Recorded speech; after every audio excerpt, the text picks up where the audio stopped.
नमस्कार, मैं हूं राम किंकर सिंह। एमसीडी की राम कहानी को लेकर हाजिर हूं अपने साथी जगन के साथ। दिल्ली नगर निगम में अफसरों और नेताओं के बीच में तकरार बढ़ गई है, जंग छिड़ गई है।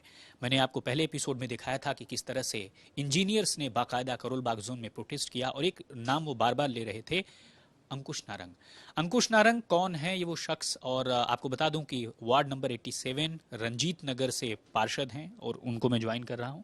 अंकुश जी, देखिए, जो लेटर लिखा गया है कमिश्नर को, बाकायदा इंजीनियर्स ने लिखा है कि 7 जून की मीटिंग में आपने इनअप्रोप्रिएट बिहेवियर किया। अब क्या बहुत सारे वहाँ पर पार्षद थे, सबने अपनी अपनी बातें रखी, लेकिन आपका जो बिहेवियर था उससे जो इंजीनियर्स हैं, जो अधिकारी हैं, उनका मोराल डाउन होता है।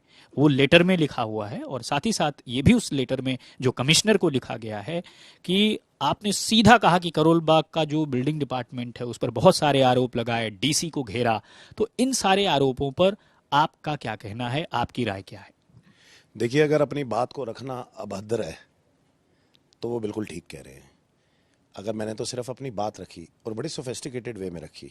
आप मुझे एक बात बताइए, आज से 3 महीने पहले जोन में एक मीटिंग हुई, जो करोल बाग ऑफिस में, करोल बाग जोन में अनंत पर्वत पे मीटिंग हुई, जिसके अंदर माननीय डीसी साहब यानी कि कुमार अभिषेक जी वहाँ पे मौजूद थे। मैंने उनसे कहा कि मेरे इलाके में यानी कि वार्ड नंबर 87 रंजीत नगर के अंदर काफ़ी सारे नोटिस आ रहे हैं बिल्डिंग के, और नोटिस आने के बाद एक प्राइवेट मैट कॉलिंग करता है और कॉलिंग करने के बाद उनसे पैसे की उगाही करता है। अगर वो पैसे नहीं देते तो उनको दूसरा नोटिस भेजता है और उनका लेंटर तुड़वा देते हैं। तो मैंने उनसे कहा कि आप इस बात का संज्ञान लो। उन्होंने कहा मेरे से अकेले में मिलना। मैंने उसी दिन अपॉइंटमेंट लेके कुमार अभिषेक जी को सारी बातें बता दी कि ऐसे है कि मेरे यहाँ पे नोटिस आ रहे हैं और नोटिस के बाद एक्शन हो रहे हैं, तो आप इस बात का संज्ञान ले लीजिए। उन्होंने कहा मैं इस बात का संज्ञान लूंगा।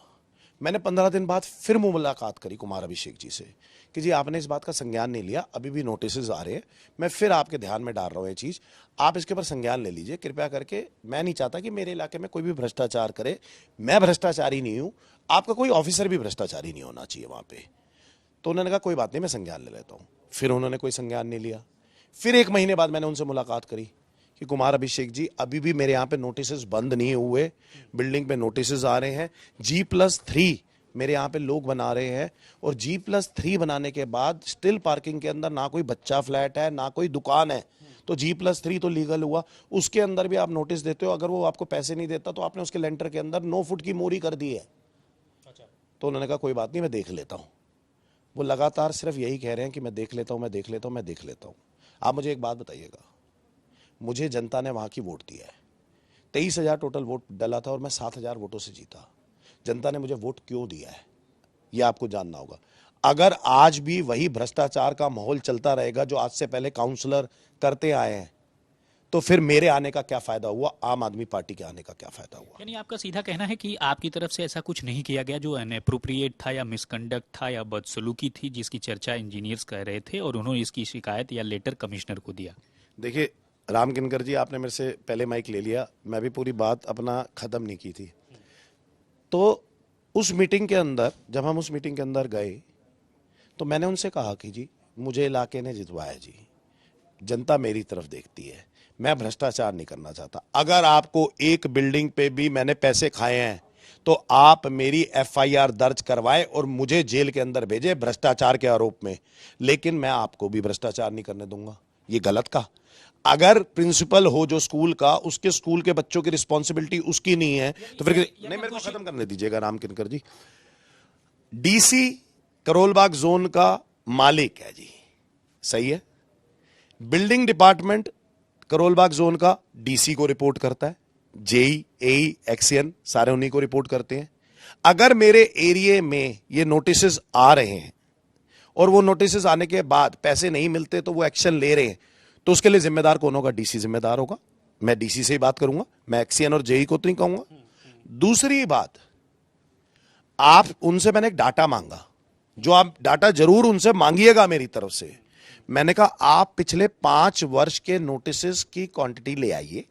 मैंने उनको भरी मीटिंग में 70 नोटिस की कॉपी दी कि ये 70 नोटिस आप देख लो, ये जो आपने पिछले 2 महीने में भेजे हैं। आप पिछले 5 साल के नोटिस की कॉपी ले आइए, नोटिस बता दीजिए कितनी संख्या में दिए। दूसरी बात, वो नोटिस देने के बाद आपने कितनी बिल्डिंगों पे एक्शन लिया है। और तीसरी बात, कितने नक्शे पास हुए हैं 5 साल में? नक्शे पास हुए होंगे तभी आपने नोटिस नहीं दिए होंगे। और आपने, एक मिनट, आप अभी जो नोटिस है, जो नोट आप ये कह रहे हैं, मान लिया मैंने आपकी बात कि जो, लेकिन जो नोटिसेज हैं वो मतलब गलत हैं अभी, या वो सरकारी टाइप के ठीक नोटिस नहीं हैं? आप क्या कहना चाह रहे हैं कि वो नोटिस गलत हैं, या नोटिस सिर्फ इसलिए किया गया जिससे भ्रष्टाचार का कुछ काम किया जा सके? देखिए, मैं अब आपको पूरा बताता हूँ। कोई व्यक्ति भी अपना मकान बनाने लगा, अपनी जमा पूंजी से मकान बनाने लगा मेरे इलाके के अंदर, जैसे ही उसके यहाँ ईंटा, बदरपुर, सीमेंट गिरता है, ये लोग नोटिस दे देते हैं उसे कि इनके यहाँ पे कंस्ट्रक्शन हो रही है। वो अपना मात्र पहला फ्लोर डालता है, ये लोग उसके पास पहुंच जाते हैं। ये लोग उसे धमकाते हैं कि भाई तुम्हारी बिल्डिंग तोड़ दी जाएगी, याद रखना। वो बेचारा कांपते कांपते, अब मैंने कह दिया चुनाव में कि आपको पैसे नहीं देने, ना आपको काउंसलर को देने, ना जेई को देने। वो कांपते कांपते मेरे पास आता है। अंकुश, एक और बात, मेयर आपकी हैं, अब आपने फर्दर, ये तो बीती आगे की बात हो गई, अब आगे की बात करते हैं। आपने मेयर से कुछ कहा आगे, या फिर आगे अब क्या एक्शन होने जा रहा है? क्योंकि मेयर ने तो एक लेटर निकाला जिसमें उन्होंने, मुझे लगता है शायद आपकी घटना के बाद ही हुआ, कि डीसी और साथ ही साथ एसी इलाके में बिना काउंसलर से पूछे कोई काम ना करें, ऐसा एक लेटर उन्होंने निकाला था। हालांकि उन्होंने बाद में ये सफाई भी दी कि इसका मतलब ये नहीं है कि वह उनके काम में दखल दे रही। देखिए, मैं आपको एक बात बताऊं, आम आदमी पार्टी के अब काउंसलर्स हैं।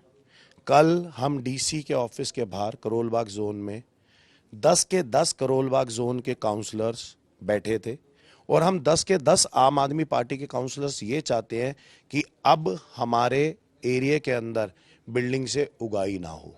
मैं आपके चैनल के माध्यम से कह रहा हूं कि पहले काउंसलर की कमाई, काउंसलर की सैलरी तो होती नहीं, काउंसलर की कमाई बिल्डिंग की वजह से होती थी। मैं आपके चैनल के माध्यम से कह रहा हूं, मुझे बिल्डिंग पे 1 रुपया नहीं कमाना। अभी भी कह रहा हूं कि अगर आपको भ्रष्टाचार का 1 रुपया भी मेरे ऊपर मिले, कोई तथ्य मिले, तो मेरे खिलाफ एफआईआर दर्ज करा देना। मुझे बिल्डिंग से 1 रुपया नहीं खाना। लेकिन मैं किसी जेई, एई, एक्सीएन और डीसी और एसी को भी अपने यहां पे क्षेत्रवासियों से भ्रष्टाचार के पैसे नहीं खाने दूं। इंजीनियर्स का प्रोटेस्ट करना, लेटर देना, उसमें साफ तौर पर लिखना, कमिश्नर से इसकी बातचीत करना, ये क्यों हुआ? ये शायद आपके उस रोकने की वजह से हुआ ऐसा? देखिए, मुझे एक बात तो समझ आ गई। जितनी बार भी मैंने डीसी से बात करने की कोशिश की बिल्डिंग के बारे में, मुझे समझ आ गया कि बिल्डिंग इनका बड़ा सेंसिटिव पॉइंट है। जहां आप इनकी बिल्डिंग के ऊपर बात करते हो, जहां इनकी बिल्डिंग की उगाहियों के ऊपर बात करते हो, ये एकदम से पिंच महसूस करते हैं, कांपने लगते हैं और उसके ऊपर रिएक्ट करते हैं। अच्छा, ये रिएक्शन है, ये रिएक्शन है। आप मुझे बताइए, मैंने आपका एक इंटरव्यू देखा जिसमें आप इंजीनियर्स फोरम वालों का इंटरव्यू कर रहे थे। वो कह रहे थे कि अगर ये डीसी एसी से ऐसा व्यवहार करते हैं तो फिर निचले तबके के कैसे करते होंगे। आप एक काम करो, लाइव इंटरव्यू में मेरे सफाई कर्मचारी एएसआई को फोन करो, एसआई को फोन करो, आप पूछो अंकुश नारंग का व्यवहार कैसे है, वो कहेंगे जी बहुत बढ़िया है। आप मेरे मलेरिया डिपार्टमेंट वालों को फोन करो, जन स्वास्थ्य विभाग को, वो कहेंगे अंकुश नारंग का व्यवहार बहुत बढ़िया, इससे बढ़िया काउंसलर नहीं है। आप मेरे works department, civil department, maintenance department को फोन करो, वो कहेंगे जी बहुत बढ़िया। इलेक्ट्रिकल डिपार्टमेंट को फोन करो, वो कहेंगे जी बहुत बढ़िया। यहां पे उगाही का सिस्टम नहीं। जैसे ही आप बिल्डिंग डिपार्टमेंट पे आओगे, फिर मैं कह रहा हूं, जो आज तक भाजपा के 15 वर्ष के अंदर होता रहा, लेंटर पे उगाही होती रही और भ्रष्टाचार होता रहा, बिल्डिंगों पे उगाही होती रही। मैं कट्टर ईमानदार व्यक्ति हूं। फिर मैं कह रहा हूं, आपके चैनल के माध्यम से कह रहा हूं, मैं कट्टर ईमानदार व्यक्ति हूं। अगर आपको भ्रष्टाचार का 1 रुपया भी किसी बिल्डिंग से मेरे खिलाफ मिलता है तो मेरे खिलाफ एफआईआर दर्ज करा देना। लेकिन मैं किसी अपने इलाके में ना तो खुद खाऊंगा और ना किसी को खाने दूंगा। अब यह कोई चेतावनी मानता है तो यह उसकी मर्जी है। मैं आज भी अपने शब्दों पर कायम हूं कि ना तो मैं डीसी को खाने दूंगा, ना एसी को खाने दूंगा, ना उस एक्सीएन बिल्डिंग को खाने दूंगा, ना किसी जेई को खाने दूंगा और ना किसी प्राइवेट मैट को। क्योंकि मेरा दायित्व, मेरा सारी अकाउंटेबिलिटी मेरे क्षेत्रवासियों की तरफ बनती है, ना कि किसी एसी, डीसी, एक्सीएन, जेई की तरफ बनती है। ठीक है, बहरहाल अब देखना ये होगा। लेटर तो इंजीनियर्स की तरफ से कमिश्नर को जा चुका है, अब ये देखना है कि कमिश्नर इस पूरे मामले में क्या कहते हैं। आपने सुना कि अंकुश नारंग साफ तौर पर कह रहे हैं कि ऐसा कुछ नहीं होने देंगे, जैसा वो कह रहे हैं कि ऐसा हो रहा है।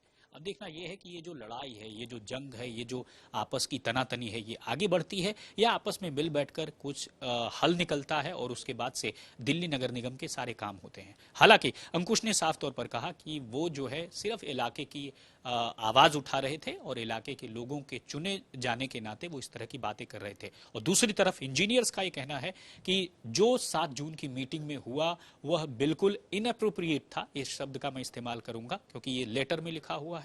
तो अब देखना यह है कि आगे क्या होता है। मेयर इस पूरे मसले में कुछ संज्ञान लेती हैं या फिर क्या कुछ करती हैं। लेकिन साफ है कि अगर इस तरह की तनातनी दिल्ली नगर निगम में चलेगी तो जाहिर तौर पर इसका असर कहीं ना कहीं जोन के काम में होगा और साथ ही साथ इलाके के लोगों के काम पर होगा।